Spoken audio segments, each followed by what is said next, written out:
สวัสดีทุกคนมื้อนี้สิพามาลงทะเบียนอัปเดตใหม่ล่าสุดเบอร์หลัก5กับเบอร์หลัก7จะมีวิธีใดๆนั้นเดี๋ยวเราเบิ่งกันเลยก่อนอื่นเราก็เข้ามาที่ Safari หรือว่า Google นั่นเองตัวนี้จะเป็นเว็บไซต์ตัวใหม่จากกระทรวงเลยสำหรับเว็บไซต์ตัวใหม่นี้ก็จะต้องได้ลงทะเบียนจากลาวโทรคมหรือว่าลงทะเบียนจากศูนย์ จึงสามารถลงทะเบียนได้เพราะว่าลงทะเบียนแบบเก่าจะบ่สามารถลงทะเบียนได้แล้วเราต้องเป็นตัวแทนจากศูนย์ให้ศูนย์ลงทะเบียนให้เราจึงจะสามารถลงทะเบียนให้เบอร์โทรศัพท์ที่อยากลงทะเบียนกับทางร้านเราส่วนข้อยก็ลงทะเบียนเรียบร้อยแล้วหลังจากนั้นเราก็เขียนเบอร์ที่เราได้ลงทะเบียนใส่หลังจากนั้นก็ตามด้วยรหัสผ่านเมื่อเราเข้ามาฮอดหน้านี้แล้วก็จะให้ใส่เบอร์โทรที่เราต้องการลงทะเบียนให้ลูกค้า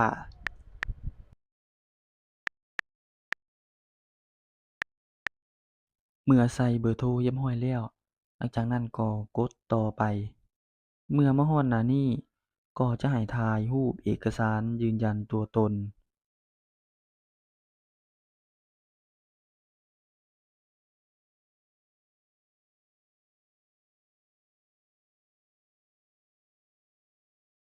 ต่อมาถ่ายรูปคู่กับเอกสารยืนยันตัวตนถ่ายรูปเอกสารเพิ่มเติมจะเป็นหน้าตัวนี้เลยที่มีรูปหลังจากนั้นก็กดยืนยัน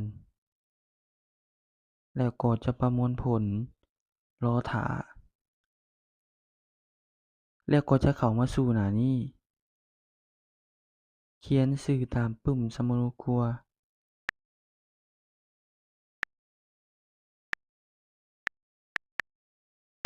ตามด้วยนามสกุล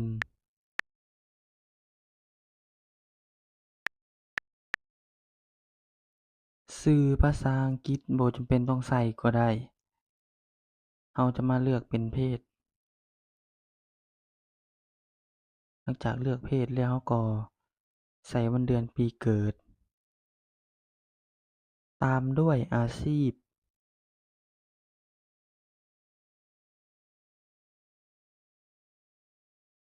แล้วก็ใส่แขวงที่เราอยู่ตัวนี้จะเป็นแขวงศวรรณเขตแล้วก็จะให้ใส่เมืองต่อมาก็จะให้ใส่เป็นบ้านที่อยู่บ้านเกิดบ่ใส่ก็ได้ที่มันบอกว่าบ่บังคับบ่จำเป็นต้องใส่หลังจากนั้นก็ใส่เลขเอกสารที่อยู่ด้านหน้าปึ้มสำรวจครัวที่อยู่สีฟ้าด้านหน้านั่นเองออกให้โดยใส่ชื่อตามกาจ้ำแดงๆอะเนาะทุกคนแล้วก็ใส่วันเดือนปีออกบัตรสำหรับวันปีออกบัตรก็จะใส่อยู่ในปึ้มสมุดครัวเรามันจะเขียนบอกส่วนหลายทุกคนเฮ็ดปึ้มสมุดครัวจะอยู่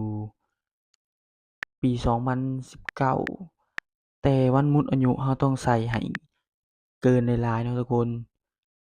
คือข้อยใส่วันหมดอายุก็จะใส่เป็นปี2027ถ้าเราใส่ปีต่ำเราจะบ่ผ่านหน้านี้กดยืนยันหลังจากนั้นกดคำว่าถ่ายรูปขั้นตอนนี้จะยุ่งยากแหน่หน่อยหนึ่งเนาะทุกคนเพราะว่าต้องได้ถ่ายรูปตัวจริงและต้องหันตามที่เพิ่นบอกหันซ้ายแล้วก็กรุณายิ้มแล้วก็หันไปทางด้านขวาต่อมาก็จะให้เป็นหลับตาหลังจากนั้นก็จะรอท่าการดำเนินลงทะเบียนเมื่อมาฮอดหน้านี้การลงทะเบียนของเราก็เป็นอันเสร็จมีแต่เรารอท่าให้ข้อความส่งเข้ามาทางเบอร์ที่เราลงทะเบียนในโทรศัพท์ประมาณ5-10นาทีขึ้นไป สำหรับข้อยากของเว็บไซต์นี้ก็คือต้องได้ลงทะเบียนจากศูนย์เท่านั้นและก็ต้องได้มีการหันซ้ายหันขวาตามที่บอกนั่นเองซึ่งการลงธรรมดาจะเฮ็ดบ่ได้อีกแล้วต้องเป็นตัวแทนของศูนย์เท่านั้นที่สามารถเฮ็ดได้